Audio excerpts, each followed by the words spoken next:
manood. Pinoy Big Brother Celebrity Collab Edition. Sinalubong na natin ang kahuli-hulihang duo evictees ng edisyong ito. Ang Dusty!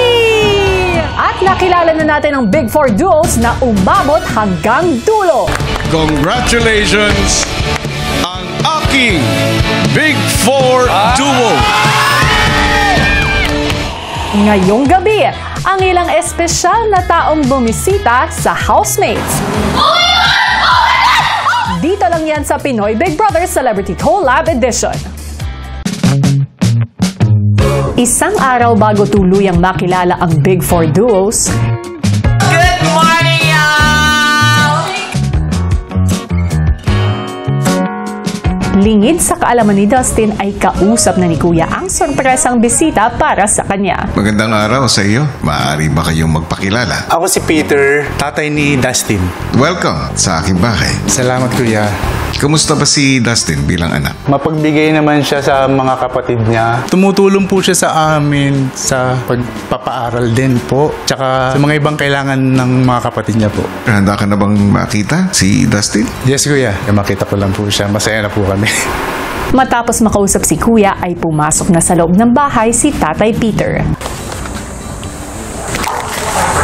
Oh my God! Oh my God!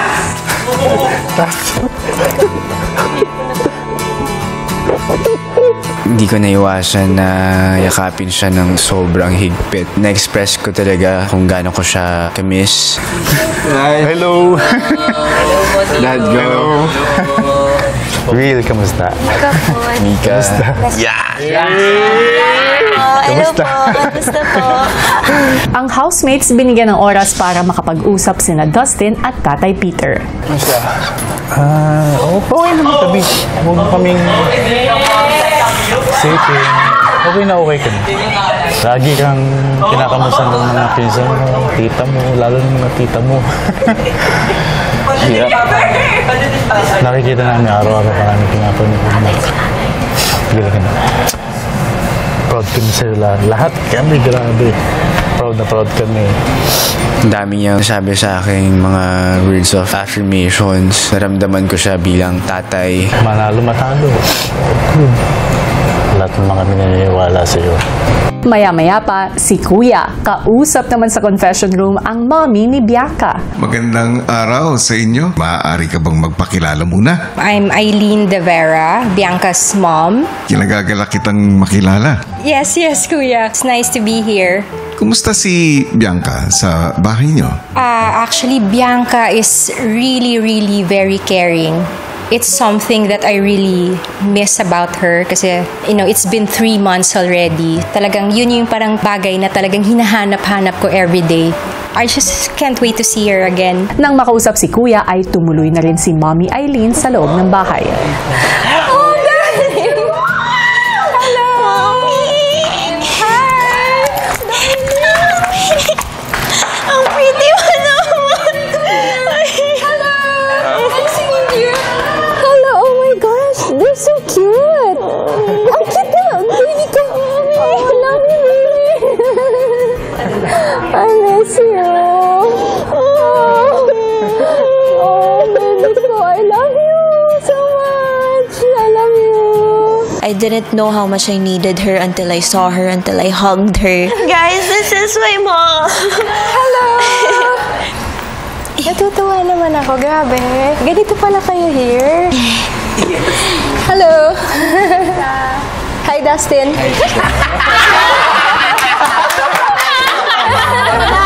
How are you? I'm good. Yeah.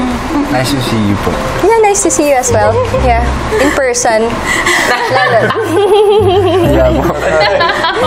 Matapos makilala ang housemates ay nagkausap naman sina Bianca at ang kanyang ina. Grabe na miss kita sobra. I'm always thinking about you. Me also. Lagi ako nagpa-pray for you. Promise?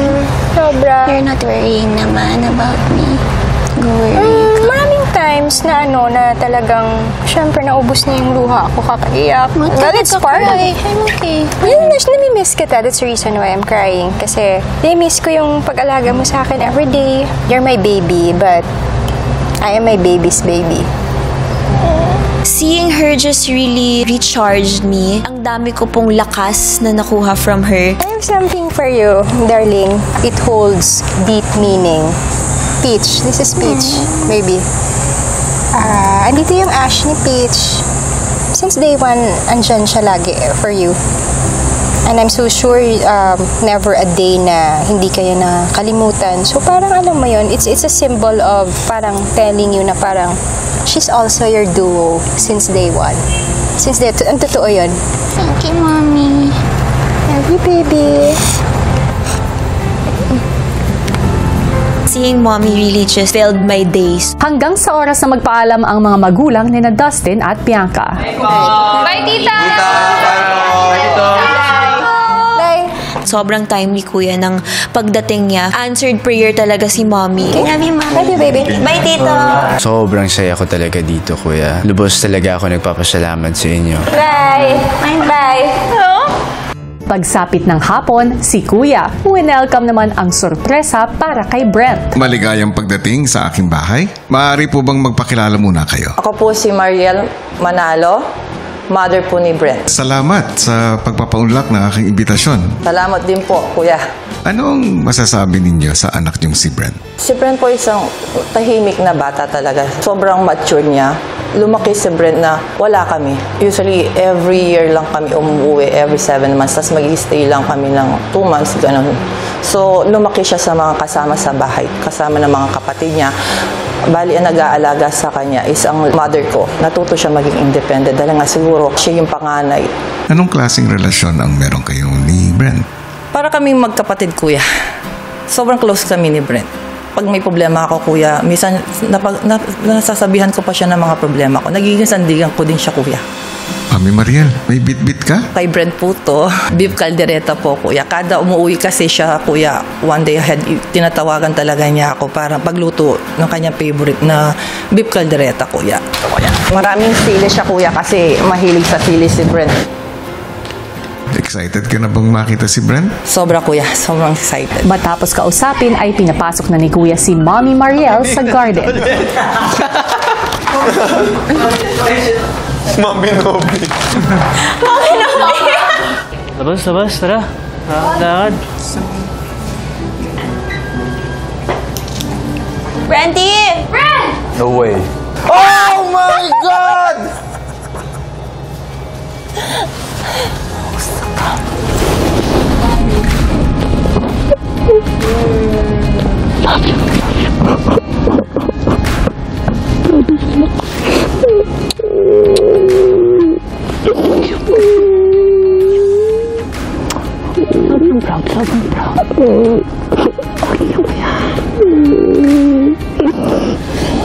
Makita ko yung mom ko after 4 months. Parang yung pakiramdam before, every time pumupunta siya na US, uwi siya ng bahay. Minsan kasi nagsusurprise na uwi siya kuya. So, hindi ako makapaniwala. Yes, mom ko, sorry. Hi, guys. You guys want inside, Brent? Or... Mainit dito. Hello po, hindi ang kapo. Ang housemates niyaya sa loob ng bahay ang kanilang bisita. Kumusta na? May naman po. Na? Kapit na. Malaban na rin. Lahat naman kayo deserving eh. Sobra na. Kumakain ang gulay dito. Munggo. Oo, yun lang. Lolokohin ko dapat siya. Kasi kumakain na siya ng munggo. Before, iniyakan ko pa yun. Oo, nung bata siya, iniyakan niya. Hindi siya kumakain ng munggo. So ngayon nakita ko. At least, di ba, ang dami yung mga development, di ba? Sina Brent at Mommy Mariel sinulit ang pagkakataong makapagkumustahan. Kumusta bali? Okay naman? Okay naman. Ikaw ka na, kumusta ka, mahal? Siya na ako dito. Halika. Diyan nakakin eh. Kadakal mo development na ko. Yung yan. Sabi ko na lagi kaya sasabihin kaya ka, di ba? Maging strong ka. Di ba?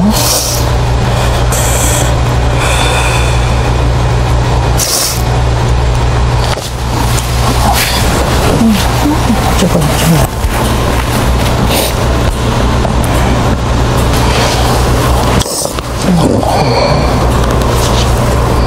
Ano ko dakal kayo struggle eh. Pero takal mo develop mo na. Sure yan, Brent. Kapakalakas magkatatag mo. Nagsaragan ka, sobra. Tatatag ka pa ng layo. Sabi ba, chopa kayo niya. Diyos, deserve mo ako. Susali sa purpose, diba, Ben? Kaya ba teacher ka pa? Diba? Baka lulubog kayo, ha? Dapat itong isipan mo. Kung magyuda, nasa ulo mo, lagi ko sasabihin kaya ka, Ben. At sobrang proud na kaya ka, Ben. Parang achievement mo, parang makaka-achievement. Lakas ang nulog mo. Yun talaga usual ko narinig even before, every time na nawawalan ako ng tiwala sa sarili ko. Hearing it from her again, natanggal talaga lahat ng doubt kumbaga sa sarili ko. Susunod! Nasasabi ka na ba sa muling pagkikita ninyo? Sobra ako nasasabi. Oh my God! There's no way. Oh my God! No way! Legit! Hindi ako makapaliw. Si Mika dudang bibisitahin siya ng kanyang mga magulang. Posible. Hindi. Sa US, mahirap mag-live eh. So, kung magli-live sila, Mga 2 weeks mga, before. oo. Or 1 month before, tapos 1 week lang pwede. So, if ever nauwi sila, before big night if ever. Malay mo. Hindi niya alam, ang inakala niyang hindi posibleng makapunta ay kausap na ni Kuya. Maligayang pagdating sa bahay ko Salamat po, Kuya. at maligayang pagdating sa Pilipinas. Yeah, kararating ko lang nga lang eh. Maaari ba muna kayo magpakilala? Ako si Nanay Bambi Salong, Salamanca, Nanay ni Mika. At masaya ako at nandito ako ngayon.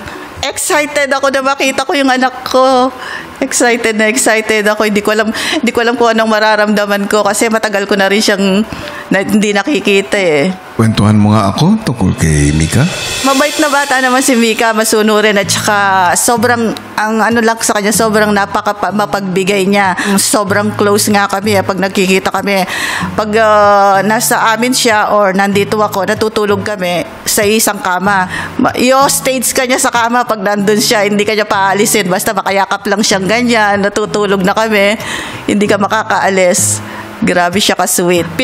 Pinagmamalaki ko sa kanya is sobrang mabait siya at saka selfless, laging mapagbigay. Sobrang proud ako sa kanya dahil nga ginagawa niya yung mga turo ko. Nasasabi ka na ba sa muling pagkikita ninyo? Sobra ako nasasabik. Ito, pinagluto ko siya ng paborito niyang pagkain. Ano yung paborito niyang pagkain? Toge. Nung bata siya, nagpapaluto siya ng ganyan sa tatay niya. Ang tawag niya sa toge is number 9. Paborito number niya. Kasi yung toge parang ganyan siya, di ba? Yung may ulo siya, tapos mayroon siyang pababa. So, bata pa siya noon eh. Number 9 na ang tawag niya sa toge.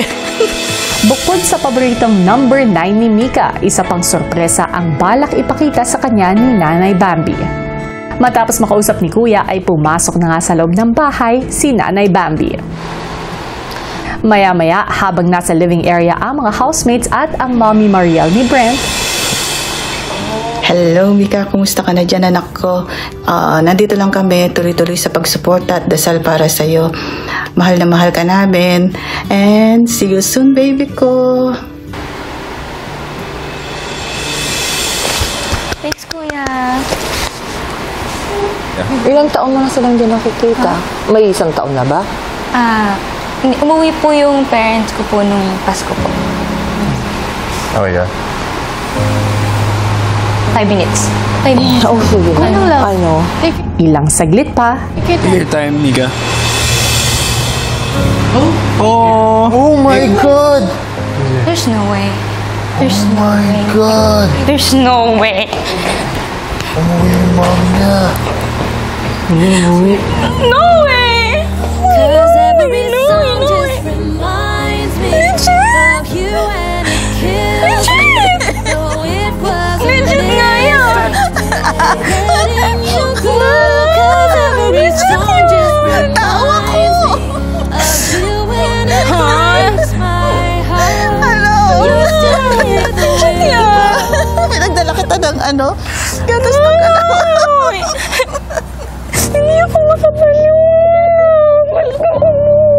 Okay lang ba na umuwi ka?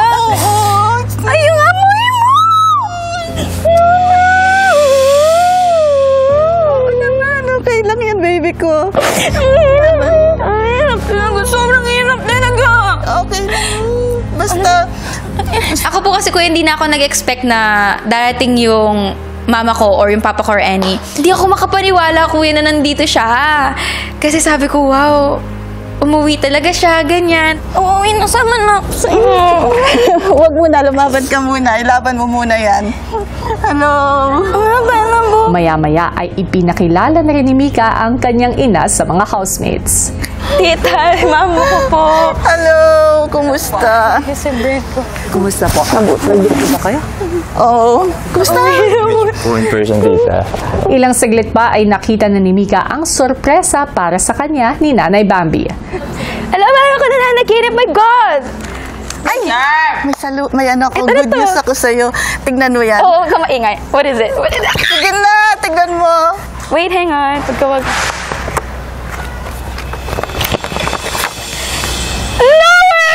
Buntis ako. Hindi. Ay, di ako. Ano kasi, magkakaanak na yung kuya niya. Sabi ng kuya niya, ibigay mo kay Mika to. Sabi niya, eto siya. Eto yung baby. Oh no! Ano na yan? Yeah. Ilang months na? I think 3 months na. Oh my God! May pamangkin ka na. Pinapangarap mong pamangkin, ayan na. Oh my God! Ang liit! Liit. Ayan. May na-expect. Hindi kita kanina sinasabi na Isnir na parang baka mamo, ganyan. Tapos ako parang na-hurt ako kanina kasi ayoko i-expect. Kasi alam ko, busy kayo. Sa loob ng bahay, pinagsaluhan naman ng mga housemates ang mga dalang pagkain ni na Mommy Mariel at Nanay Bambi. Number 9, kain tayo ng number 9. Ba't number 9? Mukha siyang 9. Mukha siyang 9. Tingnan mo yung Hindi din nila naiintindihan ng bata ko kung bakit siya number 9. Pero mukha siyang number 9. Ay, ikaw na ano nung sa PBB lang pala ako makakakain ng kalderetang masarap. Wow. O, hindi bumubog. Super sarap po.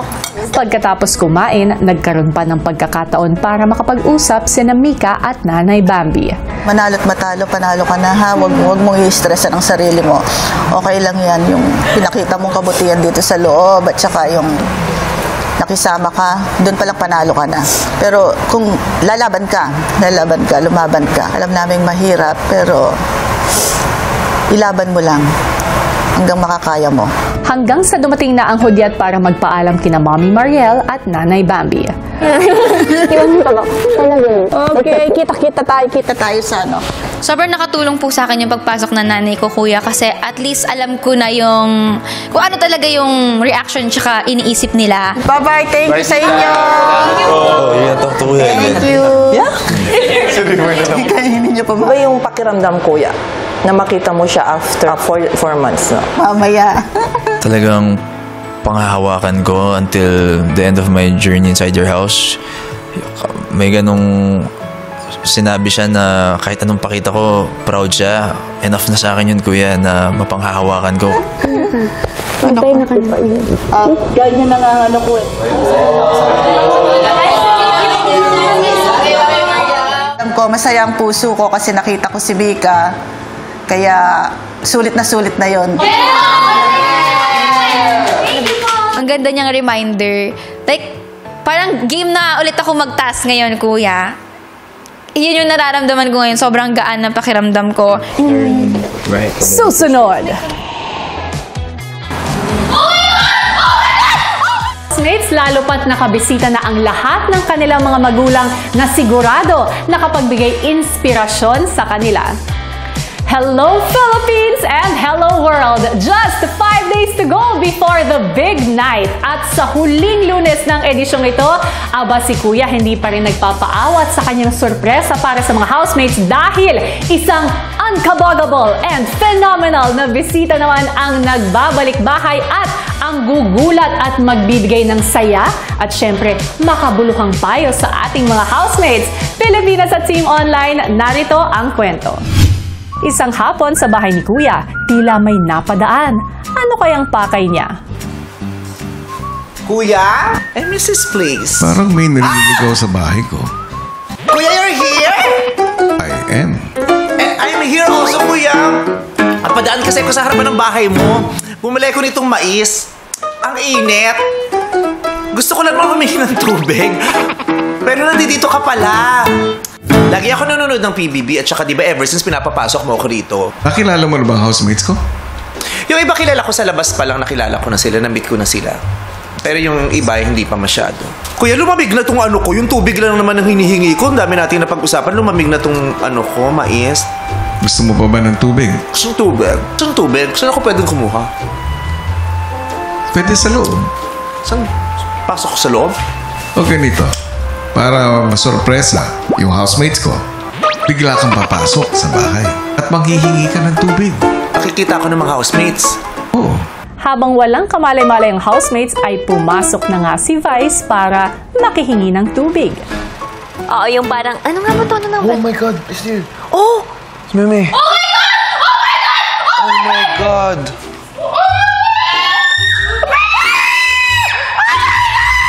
Ay, alam niyo naman po kuya, yung pagtingin ko kuya, sobrang blur. Kaya nung pagkita ko po sa isang figure kuya, sabi ko, si Ate Clang ba to?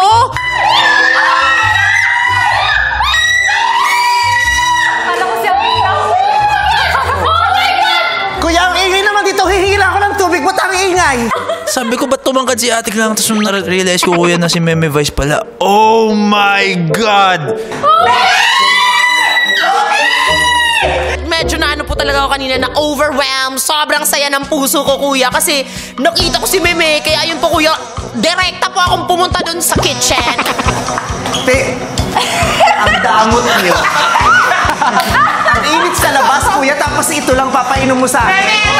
Sa sobrang kaba ko kuya, hindi ko napuno yung baso baklo. Sobrang nakakahiya talaga kuya. Actually, dito talaga ako para sa tubig lang. Oh my God!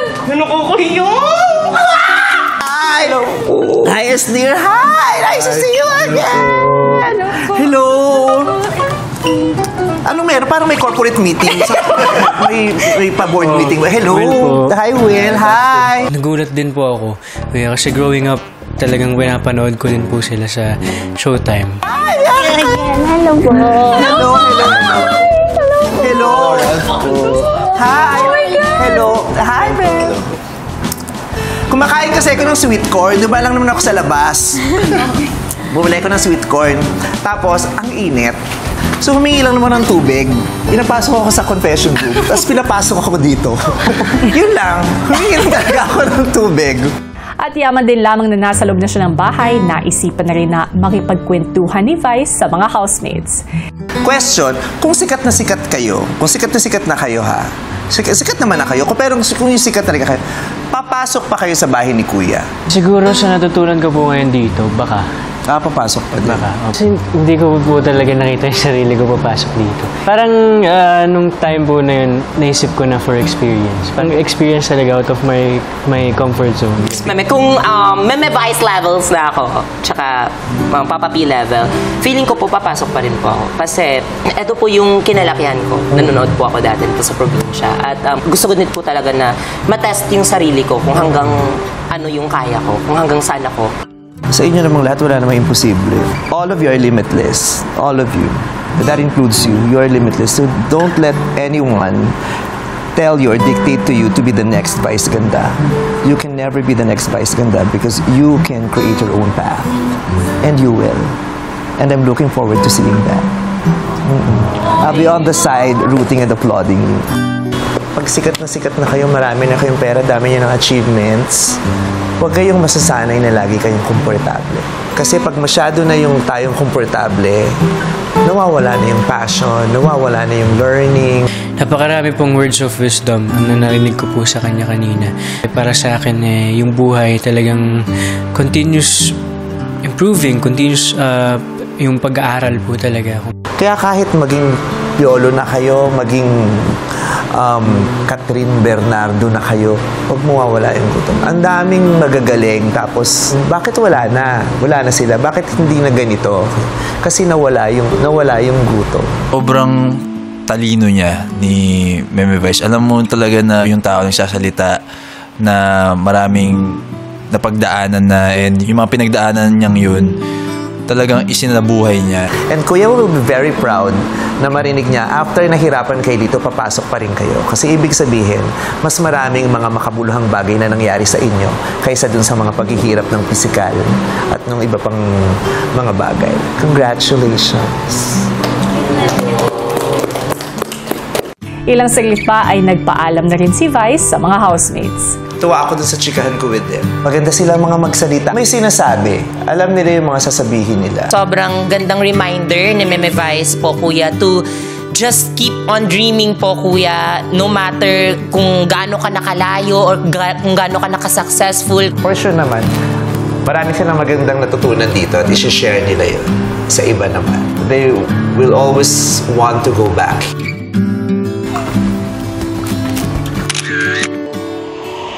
Susunod. Lagi ko sinasabi unang mga araw, i-cherish ko kayo habang buhay. Thank you because you really healed me. You have no idea how much you made me. Presang pagbisita nga ng ating special kapamilya house guest na si Meme Vice ay nabigyan niya ng payo at dagdag lakas ng loob ang ating Big Four duos na tapusin ang karera hanggang dulo. Paano kaya nila haharapin ang mga nalalabing araw sa loob ng bahay? Yan ang dapat nating abangan. Samantala, noong Sabado nga ay bumuhos ang iba't ibang emosyon sa naganap na huling eviction night. Pero bago tuluyan lumabas sa outside world, sina Dustin at Bianca ay nagkaroon sila ng mapusong pagpapaalam kasama ang ibang mga housemates. Narito ang kwento. Ilang oras bago ang eviction, sina Bianca at Dustin piniling magbigay ng mensahe sa mga kasama. Lagi ko sinasabi unang mga araw, i-cherish ko kayo habang buhay. Kasi ngayon lang rin ako nakakilala ng mga katulad niyo. So, pag-pray ko kayo, I hope na paglabas, continue natin yung nabuo natin dito. And gusto ko lang rin sabihin na sobrang proud ako sa inyo. As in, lahat kayo. Alam ko yung mga dinanas natin dito at deserve niyo kung nasan man kayo ngayon. Love you guys. Hey guys! Gusto ko lang din sabihin sa inyo na deserve niyo yan. I'm very proud of you. And I want to say thank you because you really healed me. You have no idea how much you made me happy every day. Dahil sa inyo, pakiramdam ko na buhay ako ulit. So thank you for that. Parang pakiramdam ko, dun palang winner na ako. And sapat na kayong lahat para sa akin. Naantayin ko kayo sa big night, okay? Tayong apat, ma'am.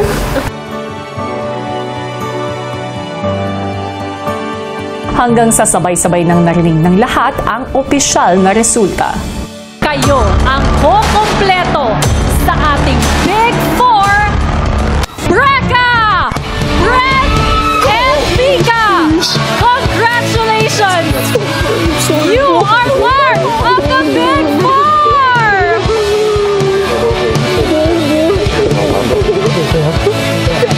Ibig sabihin, Dusty, your Pinoy Big Brother journey ends here. Dustin and Bianca, you have just been evicted from the Big Brother house. Magpaalam na kayo sa inyong mga kasama. Good job. Proud of you guys.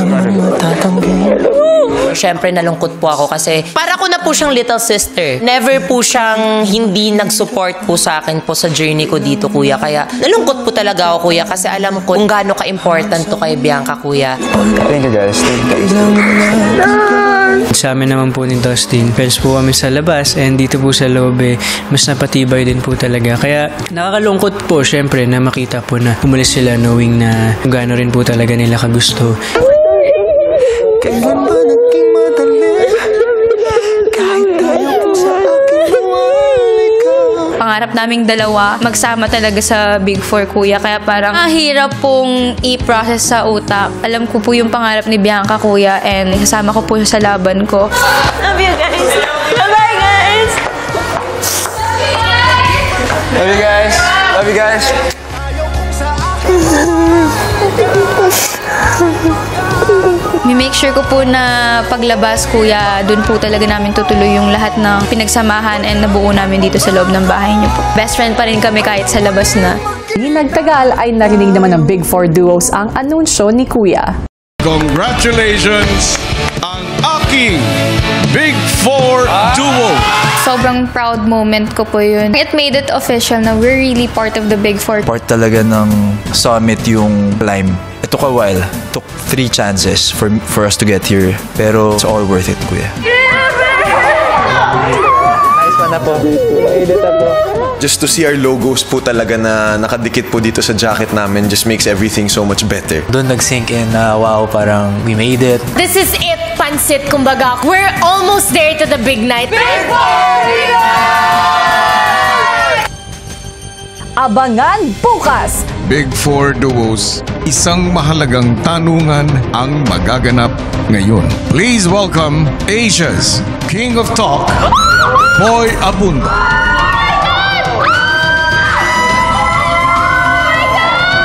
You guys ready? Let's do fast talk. Most likely to betray his partner. AZ, River, go! Feel nyo hindi nyo na magiging ka-close paglabas. Brent, Mika, go! Mas guwapong De Leon, Will, Ralph, go! Will. Ang Big Four Duos haharap na sa opinyon ng taong bayan. Sabi nila, paawa daw ang duo ninyo para makakuha ng simpatya at para manalo. May mga ilang netizens labeling you as fake, playing safe, and boring. You are labeled as being manipulative and backstabbing. Ginagamit mo ang pagiging emotional para makuha ang gusto mo. A comment said that you are talentless and weak-minded. Tila mas nababagay daw sa inyo ang titulong Big Winner rather than Big Winner. Dito lang yan sa Pinoy Big Brother Celebrity Collab Edition.